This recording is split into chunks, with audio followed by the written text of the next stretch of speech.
Hello guys, welcome back my YouTube channel star hype. आज हम एक नई सीरीज स्टार्ट करने जा रहे हैं जिसका नाम my marvellous dream is you है, जिसके ऑलरेडी 7 एपिसोड आ चुके हैं।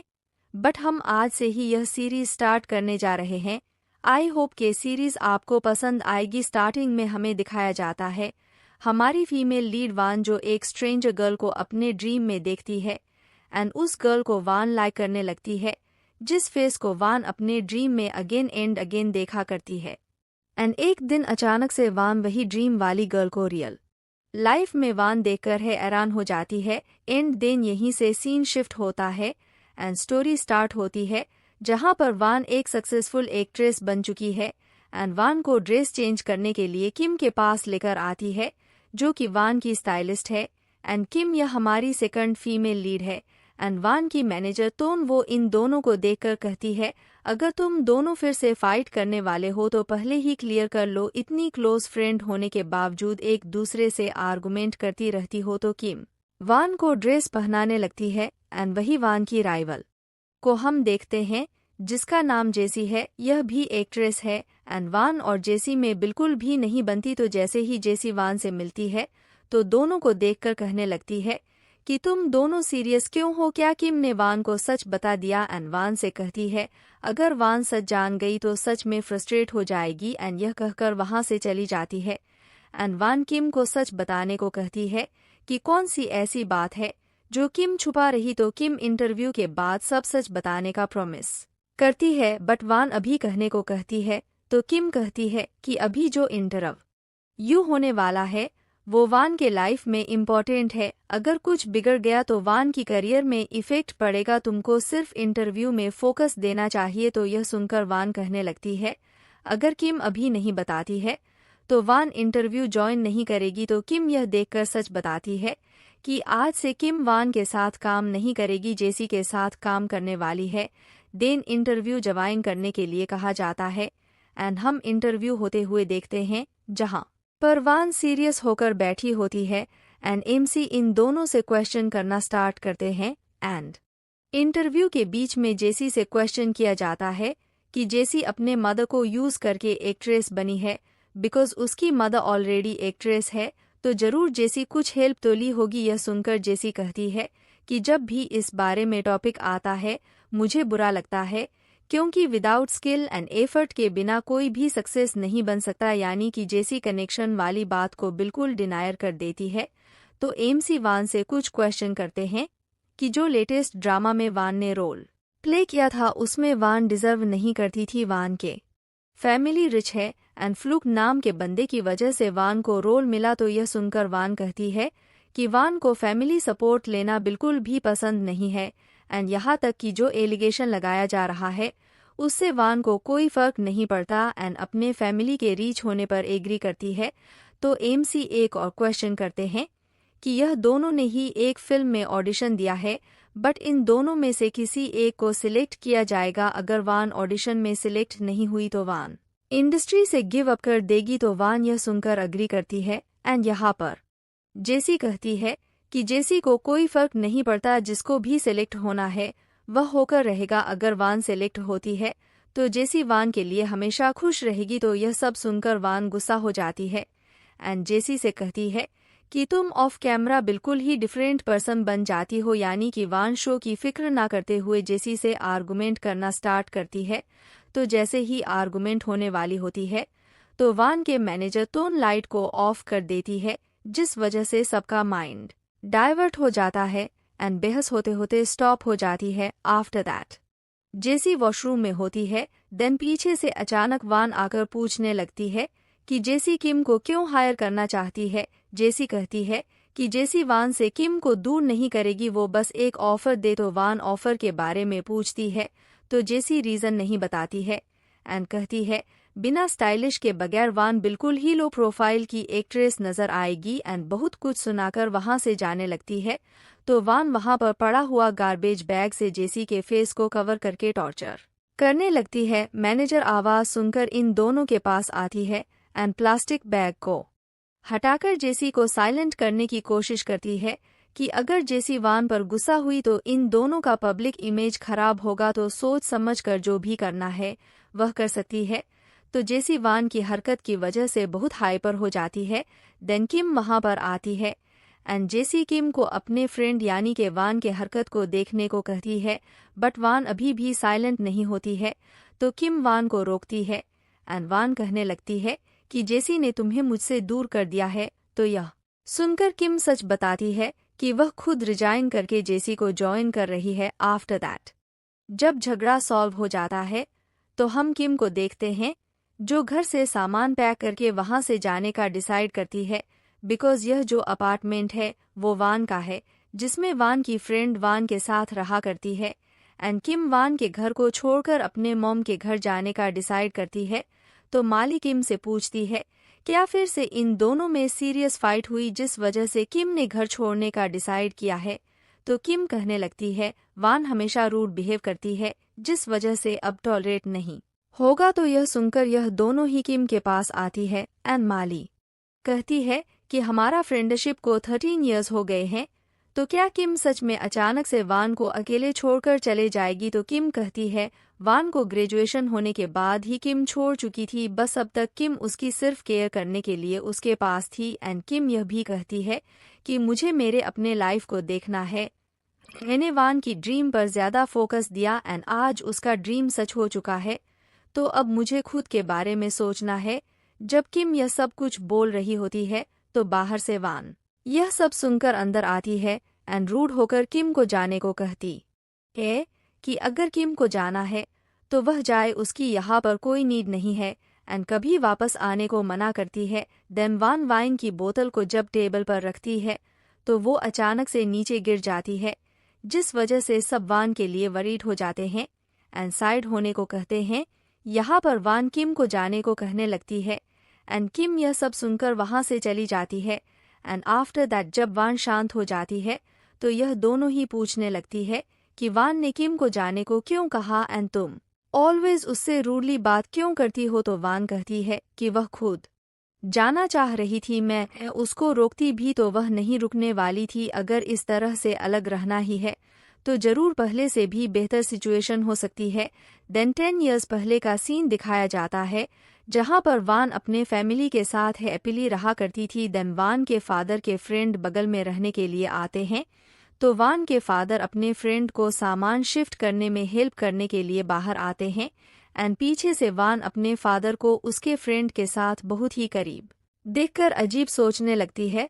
तो फादर वान को देखकर हेल्प करने को कहते हैं। देन वान किसी को कार से बाहर आते हुए देखती है एंड उसका सामान नीचे गिर जाता है, तो वान वो सब कलेक्ट करके उसको देती है। एंड यह गर्ल और कोई नहीं किम है जो बिल्कुल ही सीरियस नजर आती है। एंड वान जैसे ही हेलो करती है तो किम इग्नोर करके वहां से चली जाती है। एंड इसके बाद फादर कुछ स्नैक्स को लेकर अपने फ्रेंड के पास आते हैं एंड वहां पर हम इन दोनों को देखते हैं जो रोमांटिकली एक दूसरे को पकड़े होते हैं एंड यह दोनों ही एक दूसरे को सीक्रेटली डेट किया करते हैं। देन वहां पर किम की मदर आती है एंड इन दोनों को देखकर कहती है कि तुम दोनों क्लाइंट के कपड़े क्यों पहने हो। फादर कहते हैं कि वह बस ट्राई कर रहे थे एंड यह कहकर कुछ फोटोज लेने को कहते हैं। तो दूसरी तरफ वान अपनी मॉम से पूछती है फादर और टीम कब से फ्रेंड है।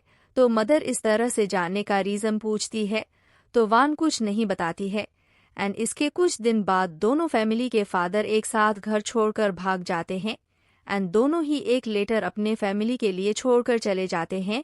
वान की मदर जब लेटर को देखती है तो वह काफी रोने लगती है एंड वान उस लेटर को देखकर अपसेट हो जाती है। एंड उस लेटर में फादर अपने सारे प्रॉपर्टीज यह सब कुछ अपनी फैमिलीज के लिए छोड़कर चले जाते हैं एंड अपने लवर के साथ लाइफ स्पेंड करने लगते हैं।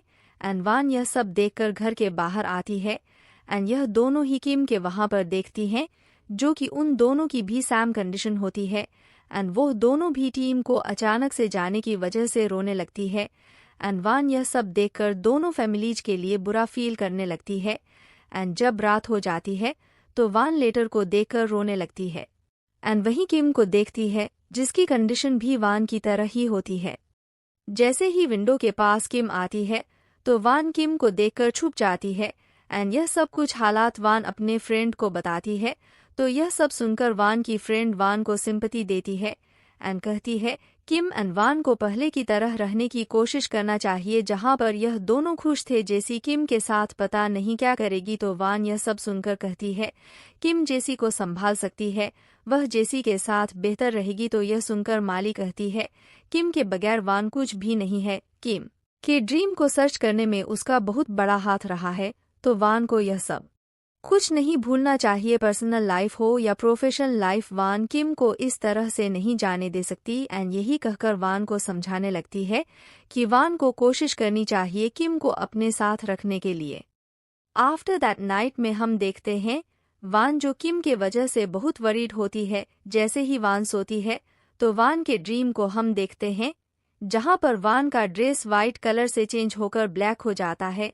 एंड वान किम के पास आकर कहती है कि मैं तुम्हें जाने नहीं दे सकती, मैं तुम्हारे बगैर यह लाइफ जीने के बारे में सोच भी नहीं सकती, तुम मुझे क्यों छोड़कर चली गई। यह सुनकर किम कहती है इस तरह से अलग रहना दोनों के लिए बेहतर है, मेरी कुछ मजबूरी है जिस वजह से अलग रहना है। तो वान रीज़न पूछती है तो किम कहती है जब सही टाइम आएगा उस टाइम वान को खुद ब खुद पता चल जाएगा। And next day Mali parking area में जेसी के साथ किम को देखती है तो इन दोनों को देखकर माली इन दोनों को फॉलो करने लगती है।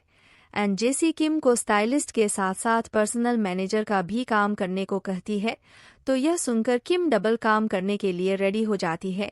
एंड किम जेसी से प्रॉमिस के बारे में बात करती है तो जेसी प्रॉमिस वाली बात सुनकर एक वीडियो क्लिप के बारे में कहने लगती है जिसमें वान एंड किम एक साथ काफी करीब नजर आते हैं। एंड जेसी पूछती है कि तुम दोनों सिर्फ फ्रेंड हो ना, तो किम क्लोज फ्रेंड बताती है। तो जेसी वीडियो क्लिप को दिखाकर कहती है यह क्लिप देखने से ऐसा नहीं लगता कि तुम दोनों सिर्फ क्लोज फ्रेंड हो, अगर यह क्लिप सोशल मीडिया पर वायरल हो गया तो कुछ हटके हो सकता है।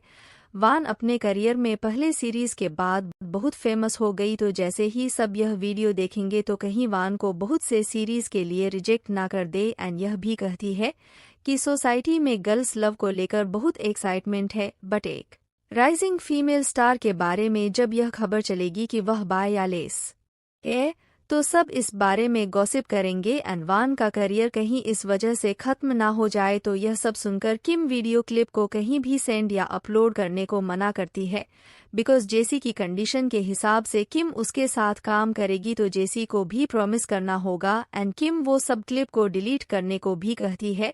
तो जेसी कहने लगती है वो यह क्लिप को अभी डिलीट नहीं करेगी, क्योंकि अगर फ्यूचर में वान फिर से जेसी के साथ डिसरेस्पेक्ट करती तो इस वजह से जेसी क्लिप को वायरल कर देने की बात करती है। एंड इन दोनों के कन्वर्सेशन माली सुन लेती है एंड समझ जाती है किम जेसी के साथ काम सिर्फ इसलिए कर रही है बिकॉज उसे वान को प्रोटेक्ट करना है। एंड माली दोनों को जाते हुए देखकर फिर से फॉलो करने लगती है।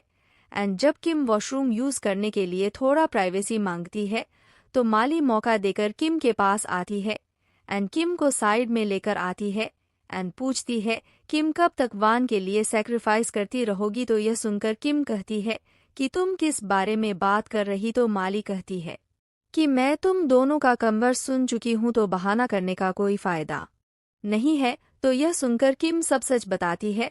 तो माली इस बारे में वान से बात करने को कहती है, बट किम मना कर देती है कि जब वान को पता चलेगा तो वो ओवर रिएक्ट करेगी एंड जेसी के पास आकर बहस करना स्टार्ट कर देगी। अगर ऐसा हुआ तो जेसी शायद क्लिप के साथ कुछ भी कर सकती है। तो यह सुनकर माली फ़ोन चोरी करके डिलीट करने की बात करती है। तो किम कहती है जेसी फ़ोन के अलावा बहुत कॉपीज अपने पास रखती है, तो ऐसा करने का कोई फ़ायदा नहीं है। यह सब सुनकर माली पूछती है इस बारे में किम कब तक वान से छुपा कर रखेगी। तो किम कहती है उस टाइम तक जब तक वान को हॉलीवुड में रोल ऑफर न मिलने लग जाए। एंड यह भी कहती है कि किम जेसी के साथ काम कर रही, तो अगर जेसी वान के लिए कुछ बुरा सोचेगी तो इस बारे में सबसे पहले किम को पता चलेगा। तो किम इस तरह के मैटर्स को आसानी से संभालने की बात करती है। एंड यह सब कहकर माली को घर जाने को कहती है। एंड हमें पता चलता है माली का एक बेबी है एंड बेबी की वजह से ही माली को घर जल्दी जाने को कहती है। एंड वही वान अपने मॉम के घर पर उनसे मिलने के लिए आती है। एंड मॉम को अकेले देखकर पूछने लगती है क्या कभी उन्हें अकेला फील नहीं होता? तो मॉम कहती है अकेले रहने की आदत हो चुकी है, हमें अकेले रहने की आदत रखनी चाहिए बिकॉज लास्ट में कोई भी हमारा साथ नहीं देना वाला। एंड यह कहकर आने का रीज़न पूछती है तो वान कहती है अकेला फील कर रही थी, नींद कम आती है जिस वजह से स्लीपिंग पिल्स लेना पड़ता है। एंड यह कहकर वान कुछ दिन यहाँ पर रहने की बात करती है तो वान की मॉम डॉक्टर को दिखाने को कहती है। दूसरी तरफ किम जब अपने मॉम के घर पर आती है तो वहां पर वान के घर के तरफ देखती है जो अब सेल होने के लिए रखा गया है। एंड यह देखकर किम अपसेट हो जाती है। एंड जैसे ही अपने घर के अंदर आती है तो वह अपने मॉम को बिजी देखती है तो किम अपने मॉम के पास आकर उनसे मिलती है। एंड मॉम किम को देखकर पूछती है क्या फिर से वान से आर्गुमेंट हुआ? तो यह सुनकर किम बताती है कि अब से वह वान के साथ काम नहीं करने वाली। मॉम किम को समझाती है जब हम अपने फ्रेंड के साथ मिलकर काम करते हैं तो आर्गू होना नॉर्मल है, तो क्यों ना किम थोड़ा टाइम लेकर अपने मैटर्स क्लियर कर ले। तो किम अपनी मॉम से उनके काम के बारे में पूछने लगती है। बातों में किम की मॉम कहती है कि अब किम को पर्सनल लाइफ के बारे में सोचना चाहिए एंड किम को शादी करने को कहती है। तो किम यह सुनकर कहने लगती है कि उसे किसी की भी नीड नहीं है, वह अपनी मॉम के साथ ऑलवेज रहना चाहती है। एंड यह कहकर पूछती है क्या आंटी मोन यानी के वान की मॉम घर सेल करने वाली है? तो मॉम कहती है अभी तक कोई खरीदने वाला नहीं मिला, वान अपने अपार्टमेंट में रहती है एंड उसकी मॉम अपने मदर के पैलेस में, तो कौन फिर से इस घर में आकर अपने पास्ट को याद करेगा। एंड यह सब कहकर यह भी कहती है कि अगर इन सबके पास कोई चॉइस रहती है तो यह दोनों भी इस घर को छोड़कर कहीं चले जाएंगे। यह सब सुनकर किम रूम के अंदर आती है एंड अपने पास्ट के बारे में याद करके सैड हो जाती है।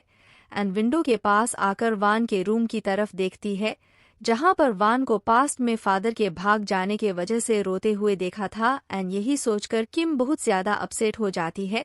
तो गाइस आज का एपिसोड यहीं पर खत्म होता है। आपको यह सीरीज कैसी लगी कमेंट करके जरूर बताएं। मिलते हैं नेक्स्ट एपिसोड में, तब तक के लिए बाय बाय।